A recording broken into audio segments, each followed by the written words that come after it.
Hello, everyone. In this video, we want to look at a very integral part of working with any type of data set, which is to sort and filter. Later in this course, I will also be showing you how to do this dynamically by using inbuilt functions. But for now, we want to do this manually. So we are working with a fairly large data set. We have about 50,000 records with us and also 15 columns with us. Now to apply a sort, or rather a filter, we go to data and then we click on the filter icon here. Now in the first row, it automatically inserts these drop downs on every single column. Now, for example, if I want to see the data not for all the different countries that we have, but only for, let us say, India, I can just click on the drop down. The shortcut to select the drop down is Alt down arrow. That is the keyboard shortcut, Alt down arrow. But for now, I'm going to do it manually. So I click on the drop down and then we have a search bar here. You can simply type in the first few letters. So I put in India and we can click on OK and it works. Now, if I again come here and I again start typing and I say AUS, you notice that I can select Australia, which is this one.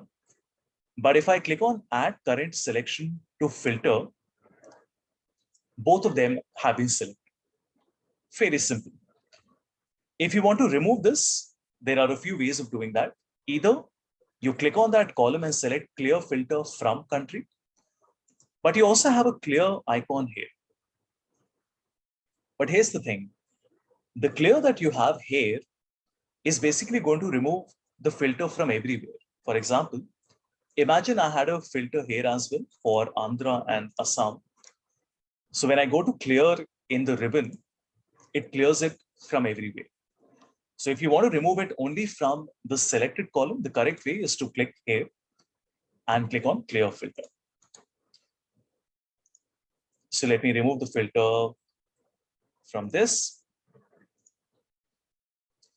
Another shortcut that you can use to apply a filter is to simply right click on that cell and say that we want to go to filter and filter by the selected cell's value. This is very quick and it retains the current row selection. The issue is that you can only do this with a single value. So basically, you can only use it when you want a single item. If you want to select 2 or more items, then you have to select it from the top row itself. Now, if I come to a numerical column, so let's say I have my sales value. Here I can do many other things. On a text column, the only thing I can do is to go to text filters where I can say equal, begins with, ends with, contains, does not contain. For example, maybe I can say that any country that has the letters A and in it should be selected. We also have the option for a custom filter where you can have some different conditions that you want. This is very detailed, so I will not be discussing it, but we can use 2 wildcard characters. So a question mark and an asterisk, which basically means a single character or any series of characters. For example, if you wanted to find any country that starts with an A, has some letters in the middle, but ends with an A as well, that is what we would do here. Let's give it a shot.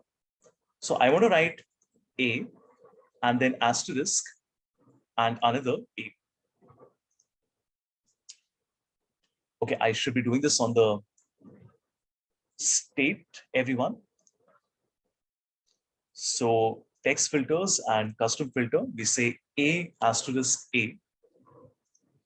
And you notice that only those states that start with an A and end with an A have been picked up. A little more advanced, but quite helpful.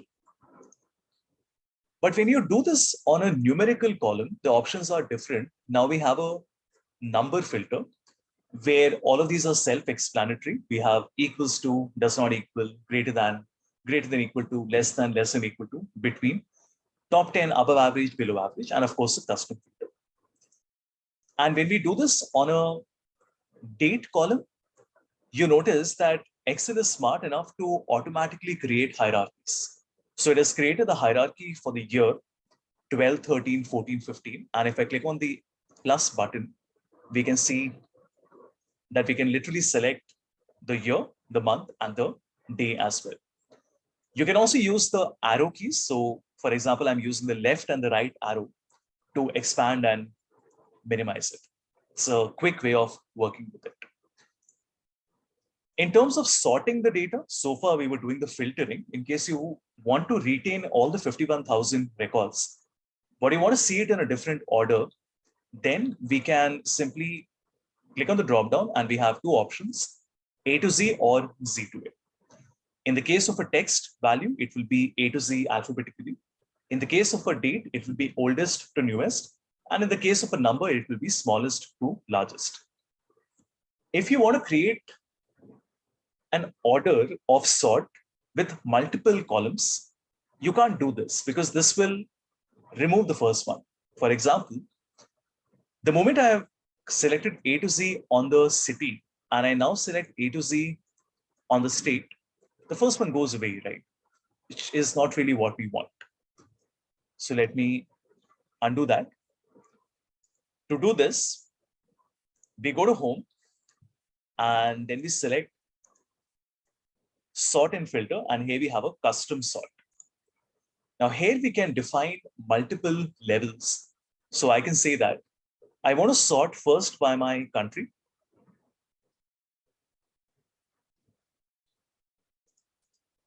One more time, sort and filter, custom sort. Okay, so I want to sort by my country, A to Z. Then I want to add a level, which is my state, which is A to Z again, and then another level, which is my sales. And maybe here I want to see largest to smallest, like this. Once we do this and click on OK, it looks like this. So now you notice that Afghanistan is coming first, and within Afghanistan, we have a Herat and a Kabul because it's H and then K. But then if I look only at this part, which is the city Herat, then I can see that my sales values are coming in a descending order, 731, 346, 243, so on and so forth. Very helpful.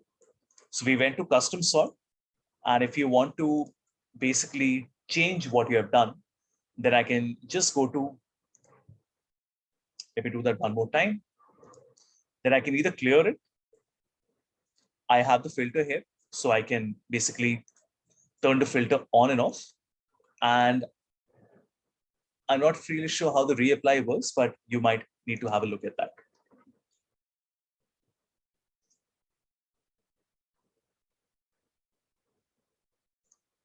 Okay, so I'm going to leave out that part for you to experiment with. Yeah, so that's about it in sort and filter, everyone. A little later in the course, we will also be looking at how to do this with functions. So sort, sort by, and filter.